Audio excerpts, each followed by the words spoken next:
झारखंड में राजनीतिक घटनाक्रम तेजी से बदल रहा है और खास करके मुख्यमंत्री हेमंत सोरेन का लीज प्रकरण में नाम सामने आने के बाद राजनीतिक गलियारों में चर्चा का बाजार गर्म है।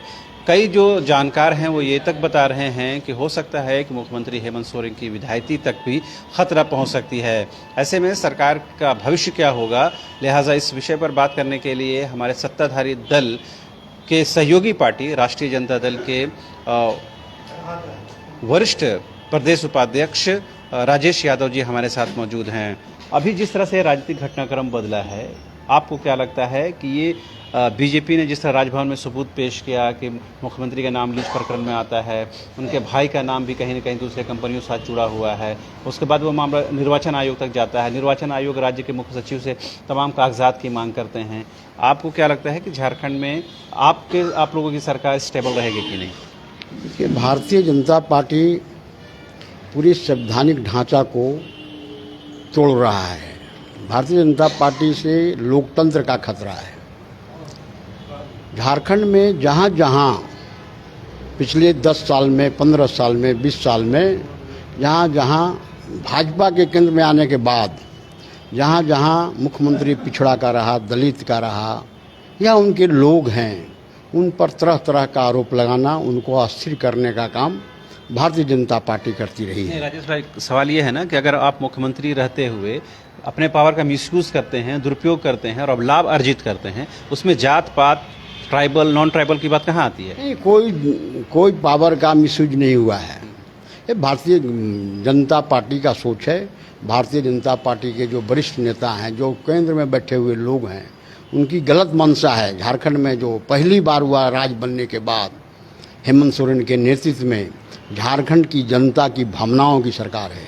जनता झारखंड के लोगों की सरकार है। जिस उद्देश्य से बना था झारखंड, उस उद्देश्य की सरकार हेमंत सरकार है। फिर आप ये कहते हैं कि केंद्र की सरकार बीजेपी मुख्यमंत्री हेमंत सोरेन को टारगेट कर रही है, तो टारगेट करने का बुनियाद क्या हो सकता है, आधार क्या हो सकता है?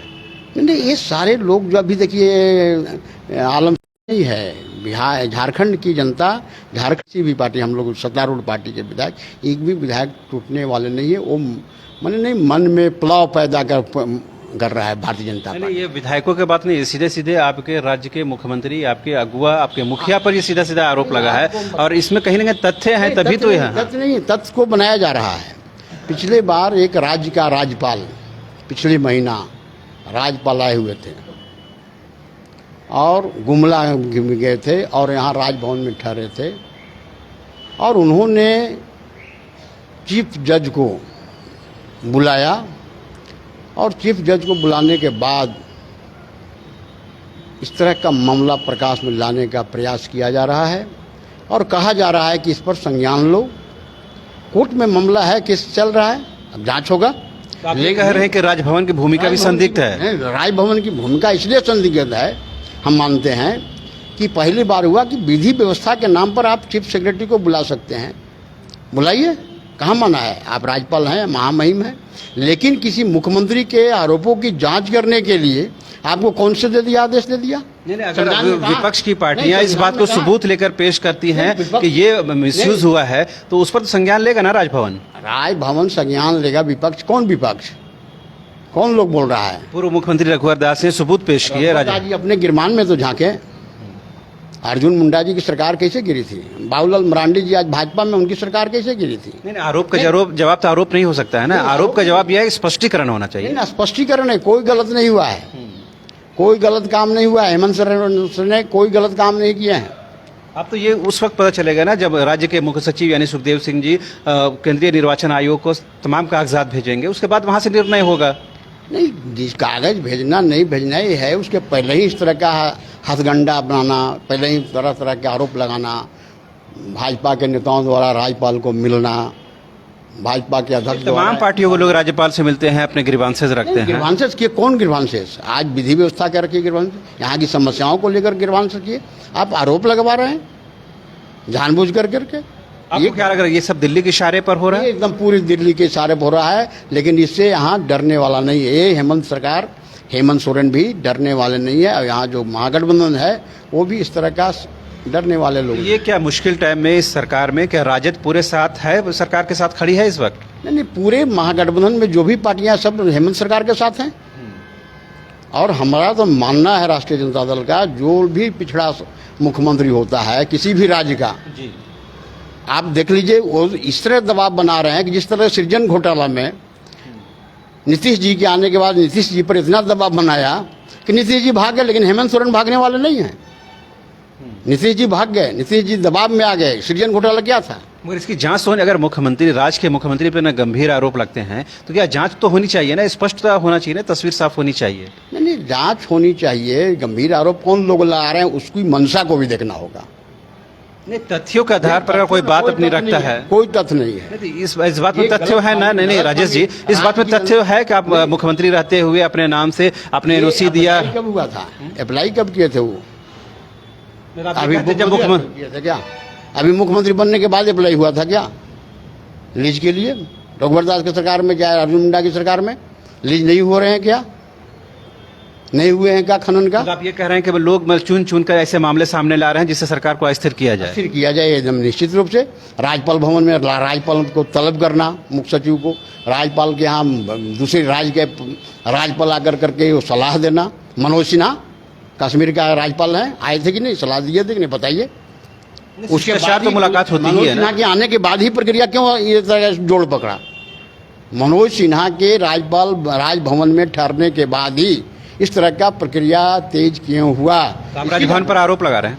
नहीं, राजभवन राज महामहिम को, हम महामहिम हैं, नहीं, महामहिम से मेरा आग्रह होगा कि जो संविधानिक प्रक्रिया है राज्य में उनको देखना है। राज्य के सरकार के प्रति दबाव है, राज्य में विधि व्यवस्था है या नहीं है उसको देखना है ना। आप ये मानते हैं कि सरकार भी मुश्किल में है? नहीं, मुश्किल में नहीं है, कोई मुश्किल में नहीं है सरकार। अगर निर्वाचन आयोग का फैसला ऐसे आपके खिलाफ जाता है तब तो मुश्किल आ जाएगी ना? निर्वाचन आयोग बोले ना कि भाजपा के पास निर्वाचन आयोग, ईडी, सीबीआई देश की सर्वोच्च जो सार्वजनिक संस्था है उस पर, उसको गुमराह कर उस पर कब्जा किए हुए है।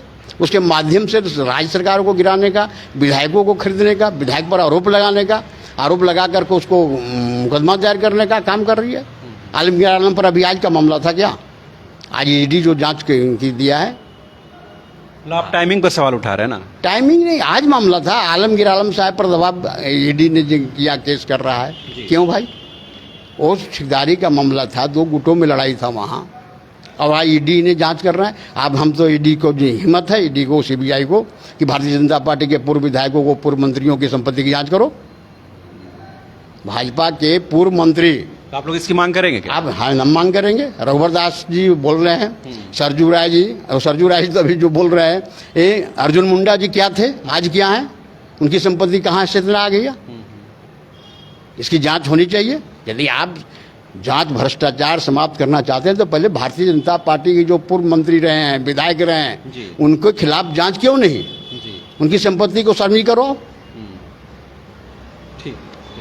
तो आपने सुना, ये थे राजद के वरिष्ठ प्रदेश उपाध्यक्ष राजेश यादव जी, जिन्होंने साफ तौर पर कहा कि झारखंड की हेमंत सोरेन सरकार को किसी तरह का कोई भी बाहरी या भीतरी कोई खतरा नहीं है। और जो कुछ भी आप कार्रवाई देख रहे हैं, ये बीजेपी, ये यूं कहें कि केंद्र के इशारे पर सरकार, राज्य की हेमंत सोरेन सरकार को अस्थिर करने की कोशिश कर रही है। राजेश यादव की माने तो जहाँ भी पिछड़ी जातियों के या वैसे लोग सरकार में सत्ता में बनते हैं जो उनके मुताबिक काम नहीं करते हैं, उनको केंद्र की बीजेपी सरकार टारगेट करती है।